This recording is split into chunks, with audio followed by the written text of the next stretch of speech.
years ago, from my research, I'm convinced it's much more serious than that. It's more than a loose-knit network. It is a conspiracy. In 1784, a copy of this document was sent to the Illuminist Weishaupt and delegated to foment the French Revolution. Mean the Illuminati was responsible for the French Revolution? Yes, absolutely. The courier was struck dead by lightning as he rode through Ratisbon on his way from Frankfurt to Paris. What about a little divine intervention there, huh? The police found the subversive documents on his body and turned them over to the proper government authorities. After careful study of the plot, the Bavarian government ordered the police to raid Weishaupt's newly organized lodges of the Grand Orient and the homes of some of the most influential associates, including the castle of Baron Basen-Sonderdorf. Additional evidence was thus obtained, convinced the authorities that documents were a genuine copy of a conspiracy by which the Synagogue of Satan had controlled the Illuminati at the top, planned to use wars and revolutions to bring about the establishment of one kind or another of a one-world government, the powers of which they intended to usurp as soon as it was established. In 1785, the Bavarian government outlawed the Illuminati and closed the lodges of the Grand Orient. In 1786, they published the details of the conspiracy. The new order of the world, our enterprise is now a success. He said these blind slaves say they are free and highly educated, even as they march behind, notice this word, signs. Have you ever taken time to analyze a sign or a billboard or a logo?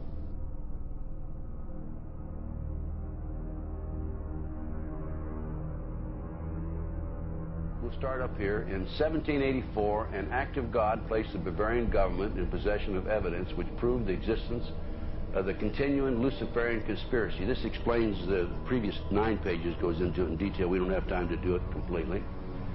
Conspiracy. Adam Weishaupt, a Jesuit-trained professor of canon law, defected from Christianity and embraced the Luciferian ideology while teaching at Ingolstadt University. In 1770, the money lenders who had recently organized the House of Rothschild retained him to revise and modernize the age-old protocols designed to give the Synagogue of Satan ultimate world domination so they can impose the Luciferian ideology upon what remains of the human race after the final social cataclysm by use of satanic despotism.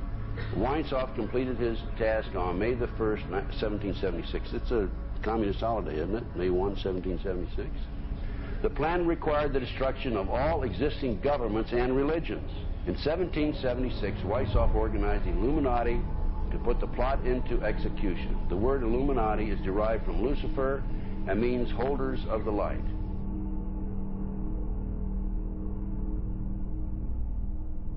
Weishaupt's revised plan required his Illuminati to do the following things to help them accomplish their purpose. 1.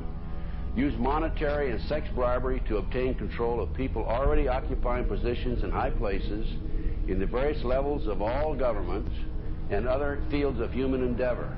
Once an influential person had fallen for the lies, deceits, and temptations of the Illuminati, they were to be held in bondage by application of political and other forms of blackmail and threats of financial ruin, public exposure, and physical harm, and even death to themselves and their loved ones. Number 12, told those present that they must use their wealth to have candidates chosen to public office who would be obedient to their demands and would be used as pawns in the game by the men behind the scenes. The advisors will have been bred, reared, and trained from childhood to rule the affairs of the world. Number 13, control the press. Number 16, infiltrate into the secret Freemasonry to be used for their purposes. That's been documented many times. Number 17, expound the value of systematic deception, use high-sounding slogans and phrases, and advocate lavish promises to the masses, even though they cannot be kept. I will not forget the wound to our country and those who inflicted it. I will not yield. I will not rest I will not relent in waging this struggle for freedom and security for the American people. So I don't know where he is. Nor do, I just don't spend that much time on him. We will not tire, we will not falter, and we will not fail.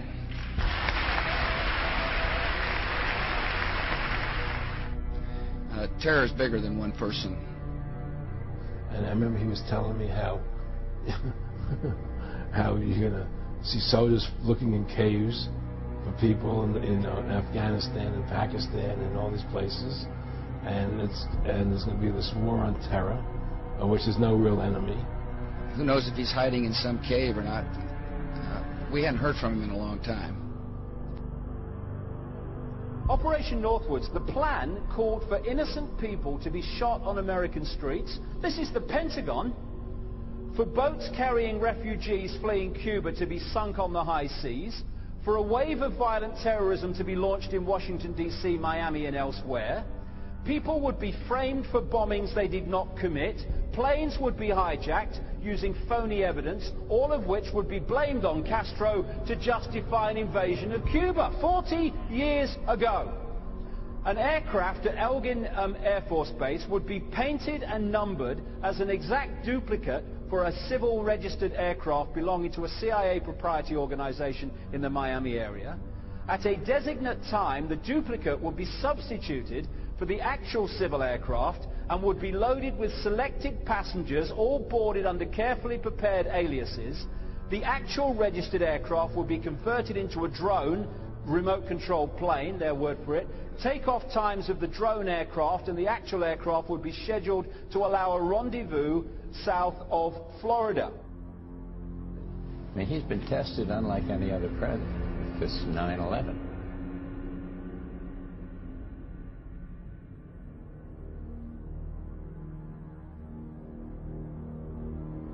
We have in this past year made great progress in ending the long era of conflict and Cold War. We have before us the opportunity to forge for ourselves and for future generations a new world order, a world where the rule of law, not the law of the jungle, governs the conduct of nations. When we are successful, and we will be.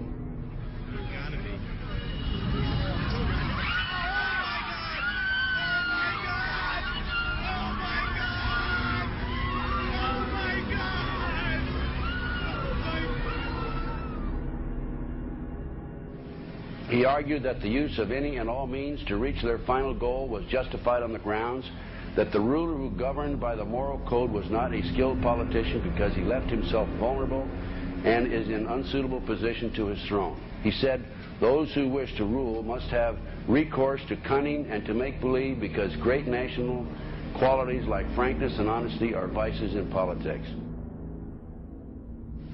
Fellow citizens will meet violence with patient justice, assured of the rightness of our cause, and confident of the victories to come. In all that lies before us, may God grant us wisdom, and may He watch over the United States of America.